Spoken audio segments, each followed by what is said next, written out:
You were made to be ruled. In the end,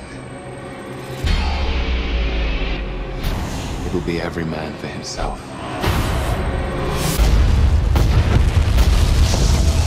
I'm curious, what's the difference between avenging and revenging? Avenging and revenging. What do we do? I don't One know. letter. Yeah, I think Two it's letters. 2 letters. Is it 2 letters? One swap out. One delete. Okay, so what do we think about the movie? Okay, the Avengers. I am super excited. The preview is insanely satisfactory. My favorite human, Joss Whedon. The big budget. Oh my gosh, Wait. so good. And like everyone's like, oh, I don't know because he made Dollhouse and Rarg and Yeah, but he also made Serenity. hello, yeah, the whole Firefly series and all Exactly, that. but I mean actually the movie, which actually drew me back into the series. Oh, so, of course. The movie is perfect. That shows that him in movie creation is extremely capable. Well, and I think what's good is that he shows a way of encapsulating a franchise and drawing people in who might not necessarily have been involved or interested in it. Totally. One thing that Joss Whedon's insanely good at is that he does what the fans want. He is a fan himself of things, so he always just, every time you watch something, you go, why don't they just do this? If he has that power, why wouldn't he just fucking do that? And then he goes, why don't we just do that? And they just do it, and then you're watching a movie and you're just like, oh, damn, like, Mal just kicked that guy into an engine. Like, Okay. holy crap. And Buffy did that all the time. Back to Angel, Avengers. okay. Back to Avengers. Marvel Comics is my favorite thing that's ever Yes. happened, next I'm to actually Joss friends with a Whedon. guy who got kicked in the engine. Cool. His name's John Dunn. And he was done. That wasn't funny. Is he a poet? He's part of a multi-level marketing scheme right now. As most in LA are. Okay, so Avengers. Do you want to go see it? Yeah, opening night, I'm gonna dress up in my Captain America outfit, and I don't know if that's true, and I'm going to 110% see it, because I've been dreaming about it for my life. And of course, when the Avengers came out, and the end of the Avengers, they had that little, let me talk to you about the Avengers movie, I mean Iron Man 1. Yeah. When Iron Man came out, yeah, and they're talking about the Avengers, it was like cream dream supreme. And then the preview just lived up to every little anticipation that I had about it. Like, everything looks awesome, Hawkeye looks awesome, the new outfit for Captain America looks totally legit, and a lot of people are like, no, it doesn't look stupid, but it looks just like the comic book, and so thank you, Joss Whedon, because I do want to see a little bit of superhero-ness. Like, you don't have to change everything into black leather.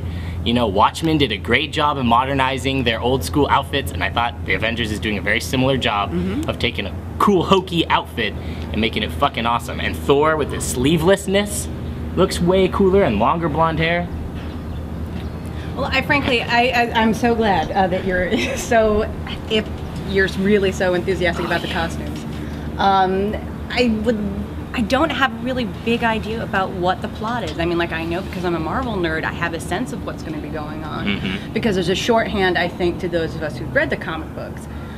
But as a general rule, I think people are going to be like, okay, so it's the dude from Hurt Locker and Mission Impossible. It's Chris Evans, who's new Captain America. It's Hemsworth, who is new and pretty Thor. And Very it's Robert That Downey man's Jr. fucking gorgeous. He is a Can I gorgeous just say? man. God, Good job, Thor casting. well done. Yeah, Like, he made me start doing push-ups. he made me, yeah. But all in all, I think it's something that it's an interesting ensemble cast. I mean, and your boyfriend there, Mark Ruffalo. Yeah, Mark Ruffalo. I was curious as to see who was going to be the Hulk after. Edward Norton was being a D-bag and Marvel was being a D-bag. Yeah. They both Or Eric Bana. They both can't just get over themselves to just let We him don't know be that. the Hulk. We don't know. They We can't. don't know. Edward Norton is like my favorite thing that ever happened. Everything's my favorite thing, did you know? I knew that. Edward Norton literally is like one of my favorite actors, but he just sometimes seems in real livesies kind of pompous, and it's frustrating to me. Not to say, because his acting is like fantastic, but like I just wish like they just butted heads so much in the movie, because this movie would be 3,000 times cooler if Edward Norton was back as the Hulk. Because that was such a good movie. I freaking loved it. I know you didn't. I loved it. I didn't hate it. I loved it. I loved it That's as much great. as Iron Man. I was flipping out when that movie came out. I do not agree with that one See, at it all. was great. What I also like about this movie is that it doesn't seem to take itself too seriously. Like, when you have Captain America actually saying, well, you know, take off the suit, what do you have left? Yeah. You know, I like that there's a sense of self-awareness, but that it's not so self-aware that it's not going to be entertaining. Once again, what Joss Whedon's always able to do, way successfully, is take ridiculous... Make you fall in love with. Yeah, take ridiculous characters, ridiculous concepts. Like Buffy the Vampire Slayer is a show that nobody should like in any means, yet is actually a very, very good show.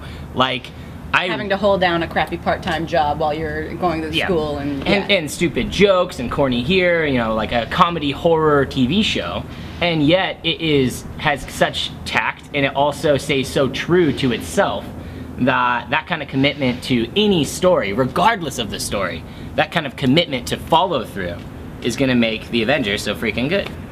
It's because good wrap up back to the Avengers. I was saying, this was my whole point. There you go.